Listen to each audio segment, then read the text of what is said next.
It's time for another retro game review. Now, with blast processing. Seriously, you just can't do this with Nintendo. It's time for our first Sega Genesis game review. And, as is the norm on this channel for console introductories, I'm selecting a pack-in title for the system. I considered reviewing Altered Beast, which as far as I can tell was the first pack-in for the console. But after a bit of deliberation, made the executive decision to go with Sonic the Hedgehog. Sonic's marketability and recognizability was king of Sega branding for a long time. And well, for my first NES review, I opted to go a different route than this, picking Duck Hunt over that mysterious platformer that revolutionized jump physics in gaming. I'm going with a more popular franchise to launch my Genesis, or Mega Drive for those of you overseas, reviews. I know, this game has been analyzed in every which way, and just a simple YouTube search will provide hundreds of results, reviews, retrospectives, praises, and criticisms. I'm not sure I can add any new perspectives on this, but hopefully my take on this game won't result in a complete waste of your time. I'm here to document my current experience with the game, with minor snippets of background info and speculation, along with the extended tangents and ramblings.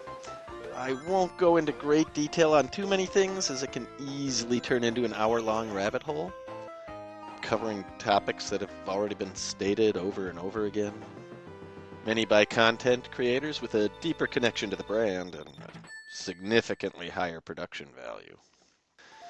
And as I could direct you to one of those Sonic deep dives, I'm going to go another direction with my recommended viewing for this review. It can be helpful sometimes to watch, read multiple reviews on a game, getting different perspectives.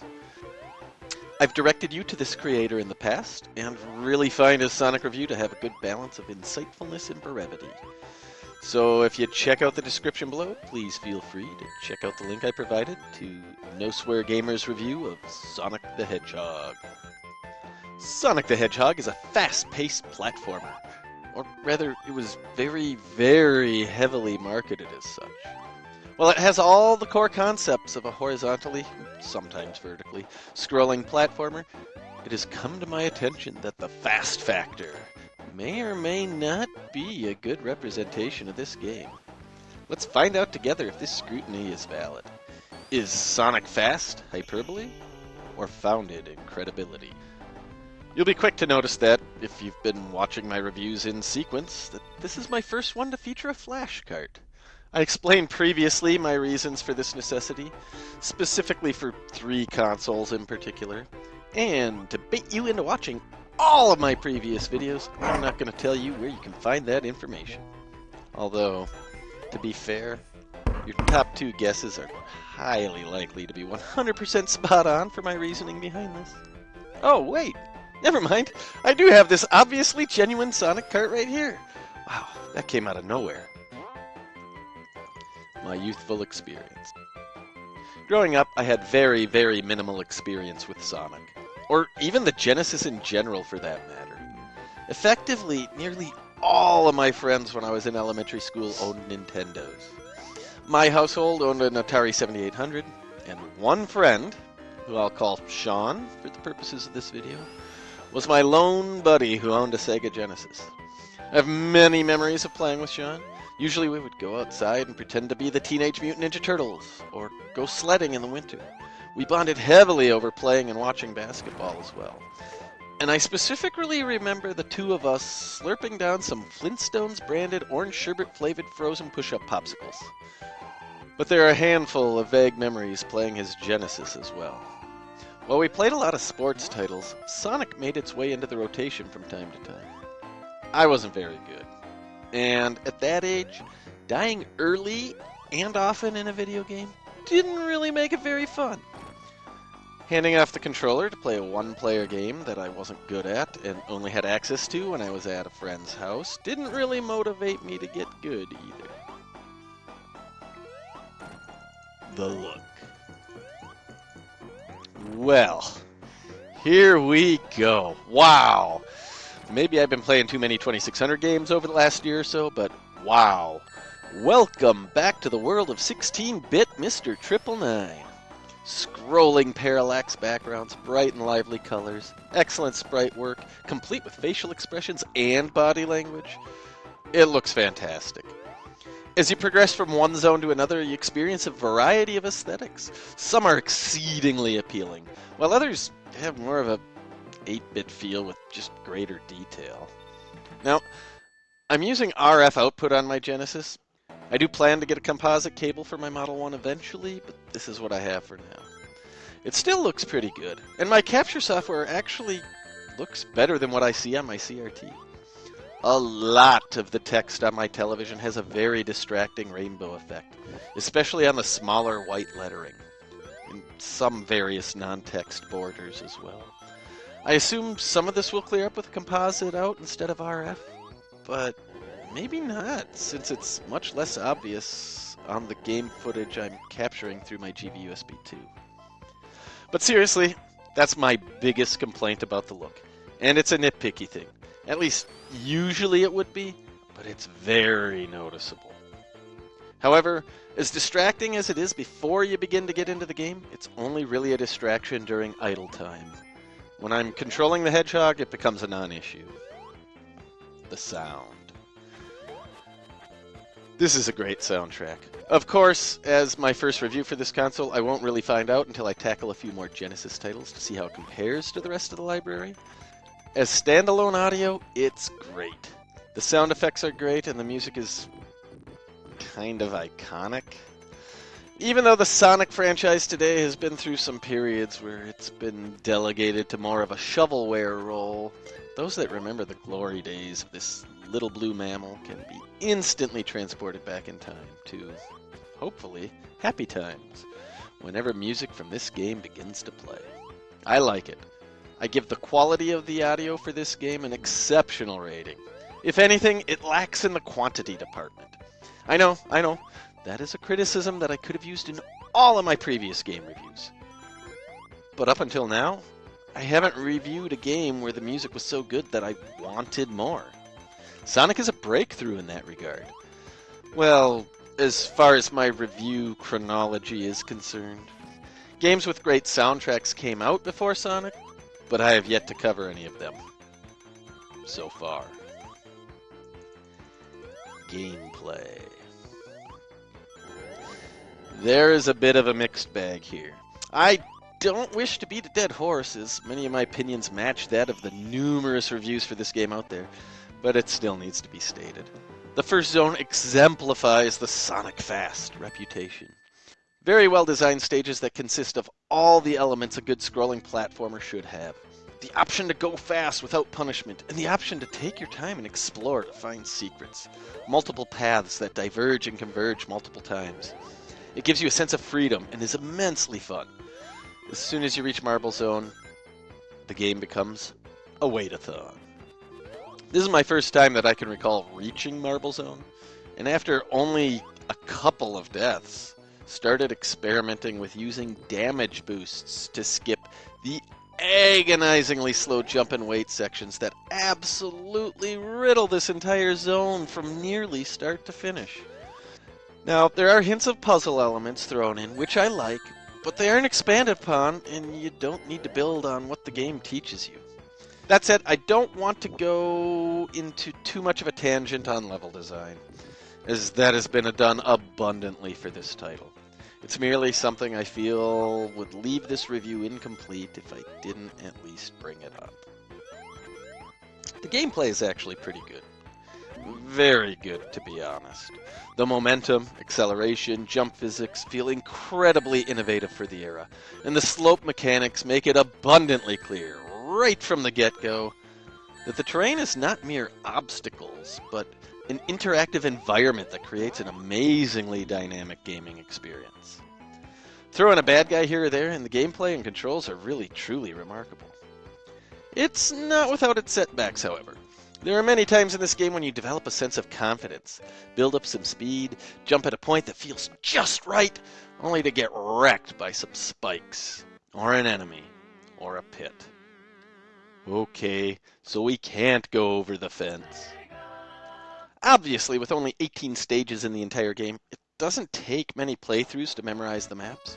From my many years of speedrunning the Lost levels, I'm very aware knowing what lies ahead can greatly change how difficult a game feels, or how many cheap deaths you receive, depending on your perspective. The boss fights, at least the ones I've made it to, don't feel very challenging or rewarding. I haven't put very much time into this game and already see the boss fights as more of a let's artificially make the game feel longer delay tactic than any significant threat to my progress. I think if you approach this game with a I want to go fast attitude, you will have many disappointments. However, I have not bothered to learn the speedrun strategies. Having finally given this game some moderate playtime, however, this is something I may look into.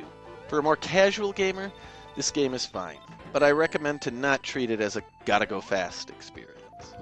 There are some well-hidden secrets, and others in more likely locations. And while the rewards for finding them aren't always worth the trouble, it does feel good to make these discoveries. The game lacks the balance and refinement of a platformer of today, but serves up the fun relatively well. I struggle with making a definitive declaration on the gameplay. This is a game I want to play fast, and the introductory stages reward me for this. Then, for whatever reason, I'm told to slow down, repeatedly, by the game. Oftentimes I'll be enjoying the game despite the Sonic the Snail Sloth stages, taking my time, making sure not to get too aggressive, and for one reason or another, after spending 5 minutes in a stage that felt like it should have been 30 seconds long, become overzealous and lose a life. When the stage loads at the start of the level because I failed to activate a checkpoint, I just stop caring and generally finish off all my remaining lives quickly, going on tilt, which is a recipe to ensure 0 hedgehogs will live for longer than 20 seconds. Obviously, my personal frustrations are my own, and while some of you may share these sentiments with me, I don't expect this to be a long-term issue. It truly is an EVAD thing more than a Sonic thing, which just goes to show that these reviews are really more or less snapshots in time. I totally reserve the right to change my mind on all of my opinion-based criticisms, probably because, historically, the more I play a game in general, the less conviction I have behind my early complaints. I just become able to criticize from a more rational point of view as opposed to an emotional one. Other. The bonus stages to collect the Chaos Emeralds are difficult for me. I've seen and heard others mention that these stages are relatively easy to master, but I am far, far from developing the feel for them. For me, this is a challenge I can give myself, should I ever find the main game to lose its luster and lack the funness element. The other side of my personality doesn't really care if I don't improve at this, as it does feel like an unnecessary side quest. As a pick-up-and-play title without a manual, I had some interesting learning experiences. Of course, this is the digital era, and opting to not look up the info in the manual is on me. When I was playing one of these bonus rounds on stream, I heard a little jingle. It sounded positive, but I was clueless as to its meaning. My beloved chat was there to clue me in that I had earned a continue. I can only imagine my confusion if I hadn't known where the computer came from, because I hadn't been broadcasting at the time. Anyway, let me know in the comments if it's worth my time to improve my bonus game. Is the reward worth the challenge? The one-player experience. Being a one-player only game, I think we can move on to the next segment. Relevance today. While Sonic's popularity tends to wax and wane, it would be ignorant of me to say he will fade into obscurity. Every console generation finds some way to include Sonic, and the Sonic branding, unless done horribly wrong, seems to be on stable enough footing to last for quite some time. We see this game resurrected in the modern era with ports and remakes. It's available to play with current technology, and as the years roll on by, and the generation that grew up with this continue to advance through time, it's not an unrealistic premonition to envision these people bonding over Sonic 1 with their grandchildren. If you want to play on original hardware, you are in luck. I'm not too familiar with the market saturation of Genesis titles, but at any given moment, an eBay listing containing at least one copy finds its way into my searches that don't even have Sonic or Genesis in my search terms. It's hard to say what specific legacy this specific Sonic title will carry into the future. Many of the same pros and cons I mentioned here are thoughts shared by many on the internet. It's funny to think that this game was in direct competition with Nintendo's popular platforming Plumber, an NES title that had about 100 playable stages, and a soon-to-be-released SNES title with 96 unique exits. Sega rode the 18 stages of Sonic 1 for a long time, with an excellent marketing campaign, and let's face it, it's a fun game. We sit here 30 plus years after the fact and criticize the level design, and I almost wish I could go back in time and see if kids felt the same way about it then that the internet does now. I mean, times were different. It has an entire world of water stages, something I hope nobody ever does today. While I'm not the biggest fan of swimming and platformers, I don't detest them as much as most. But please, please, please, spread them out. Unless it's Donkey Kong Country, which I will have to review at some point in time, because from what I remember, that game got swimming physics so right. Typical EVAD tangent aside, I think Sonic the Hedgehog still holds a significant relevance today, at least within the retro genre. Who would like this? I think it would be hard to find someone who does not enjoy the Green Hill Zone stages. Not impossible, but hard to find. The entire rest of the game might require a more sophisticated gamer to power through, or at least one that is more patient than I would expect. If you like a slower-paced exploration platformer with tiny puzzle elements and some hidden secrets, you'll enjoy the parts that I might find dull and boring. But to all of you who buy this game, expecting to race through levels without being punished, you might find yourself reaching for another game before you were planning to.